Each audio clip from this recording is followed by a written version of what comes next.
येत्या 2 तारखेला प्रताप सर नाईक साहेब यांनी अवैध किंवा बेकायदेशीर ज्या रॅपिडोच्या ऑनलाईन बाईक टॅक्सी आहेत त्यांना अधिकृत करण्यासाठी जे निर्णय शासन दरबारी पाठवलेला आहे, आम्ही त्याच्या विरोधात आहोत. आणि यांच्या ह्या निर्णयामुळे आमच्याकडे जे आमचे टॅक्सी चालक मालक आहेत, रिक्षावाले आहेत, रॅपिडो ऑनलाईन आमचे कॅबवाले आहेत ना, यांचं अत्यंत नुकसान होत आहे. आणि आज आम्ही सरकारच्या विरोधात, सरकारला जाग येण्यासाठी, कारण हे झोपलेलं गेंड्याच्या कातीतील सरकार आहे, यांना अशी जाग येत नाही, त्यासाठी सर्वसामान्यांना रस्त्यावर उतरावं लागतंय. आज आम्ही रस्त्यावर उतरून निषेध व्यक्त करतो. छत्रपती शिवाजी महाराज चौकामध्ये जाऊन आम्ही आमचा मोर्चा तिथे सरकारच्या विरोधात रोष व्यक्त करून तिथून पुढचं जे आमचं नियोजन आहे ते मंत्रालयावर आहे. भविष्यात जर आम्ही जाताना पोलिसांना पुढे काढून सरकारने जर आमच्या आंदोलनाला दाबण्याचा प्रयत्न केला तर आम्ही रस्त्यावर उतरून एकही जी प्रवासी ऑनलाईन तुमची जी रॅपिडोची बाईक आहे तिला उद्यापासून आम्ही रस्त्यावर चालू देणार नाही. आमच्या काही मागण्या आहेत, आम्ही त्या लेखी स्वरूपात सरकारला पाठवलेल्या आहेत, मंत्र्यांना पाठवलेल्या आहेत. त्या आम्ही छत्रपती शिवाजी महाराज चौकात आपल्या माध्यमातून वाचून जाऊ सांगणार आहे की आमचं काय दुखणं आहे, आम्हाला काय त्रास होतो, आमच्या काय मागण्या आहेत. त्या मागण्या सरकारने जर येत्या 2 दिवसात मान्य केल्या नाहीत आणि आम्हाला जर समजा आमच्या संघटनांना महाराष्ट्रातल्या सगळ्या जर तिथं बोलवलं नाही चर्चेसाठी तर येत्या 2 दिवसामध्ये आमचं खळखटाक चालू होणार. तर यापूर्वी देखील मुंबईला विषय असा आहे की सरनाईक साहेबांना कसे ते ठाण्याचे आहेत स्वतः, म्हणजे मी तुमच्या माध्यमातून सांगतो की स्वतः रिक्षावाले असताना उपमुख्यमंत्री ते रिक्षावाले आहेत आणि त्यांना रिक्षावाल्यांचं टॅक्सीवाल्यांचं जर दुखणं कळत नसेल तर हे महाराष्ट्राचं दुर्भाग्य आहे. त्यांनी जो केला होता तो स्टंट होता.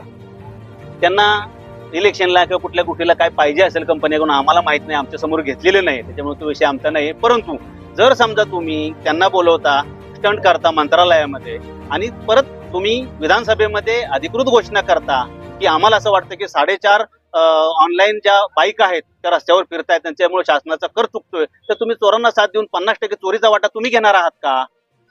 हे जे काही विषय आहेत हे चुकीचे आहेत. एका रात्रीत सरनाईक साहेबांना असा काही साक्षात्कार झाला की आपल्याला त्यांना अधिकृत केलं पाहिजे. अहो, जे वर्षानुवर्षे इथे रोजीरोटी आज सगळी वाहतूक व्यवस्था सुरळीत करतायत आणि लोकांची सेवा करतायत आणि शासनाचा कर भरतायत, तुम्ही त्यांना फाट्यावर मारताय आणि जे अवैध आहेत त्यांना तुम्ही वैध करण्याचा जो प्रयत्न करतायत त्याच्या विरोधात आमचं हे आंदोलन आहे. आमचं आंदोलन कुठल्याही वाईट किंवा चुकीच्या प्रवृत्ती विरोधात नाहीये, तर आमचं आंदोलन आमच्या हक्कासाठी आहे, आमच्या मागण्यासाठी आहे. आज आम्ही सहकुटुंब सहपरिवार या आंदोलनात सामील झालेलो आहोत. त्या ताई माझ्या बरोबर आहेत, त्यांचे मिस्टर स्वतः रिक्षा टॅक्सी चालवतात.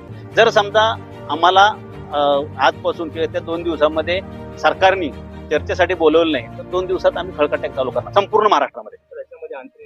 आणि माननीय न्यायालय, उच्च न्यायालय, सर्वोच्च न्यायालय यांचे माझ्याकडे अधिकृत हे आहेत, रिट पिटिशन आहेत, ज्याच्यामध्ये रॅपिडो ऑनलाईन बाईक टॅक्सीचे सगळे मुद्दे त्यांनी उडवलेले आहेत आणि कोर्टाने न्यायालयाने सांगितलेले आहे की जी टॅक्सी बाईक टॅक्सी ही बाईक टॅक्सी असेल जिला तुमची पिवळी नंबर प्लेट असेल, जिचा कलर पिवळा असेल आणि त्यात काही नियमावली दिलेले आहे सरकारने की महिलांसाठी गाडीच्या मध्ये एक बॉक्स असावा, त्याला हेल्मेट असावं, त्याची पूर्ण नंबर प्लेट वेगळी असावी.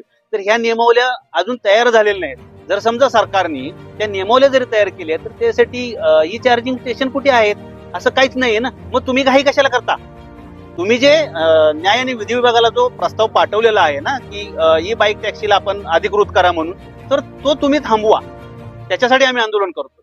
तुम्ही नको ते उद्योग करू नका आणि तुम्ही स्वतः टॅक्सीवाले होता, तुम्हाला हे दुःख कळलं पाहिजे. आम्ही सांगून आक्रोश करायची वेळ तुम्ही आमच्यावर येऊ देऊ नका. जर समजा तुम्ही आमचं ऐकलं नाही ना तर आम्ही कुणाला सुट्टी देणार. हे बाहेरच्या कंपन्या निवडून येताना गरिबांचं सरकार म्हणून निवडून येणार आणि ज्या वेळेला तुम्हाला काही गरज असेल त्यावेळेला तुम्ही मोठ्या धनदांडक्या कंपन्यांना पाठीशी घालणार आणि त्यांचे अवैध धंदे चालू करायसाठी तुम्ही समर्थन करणार. हे आम्हाला मान्य नाही आणि कदापि आम्ही खपून घेणार नाही.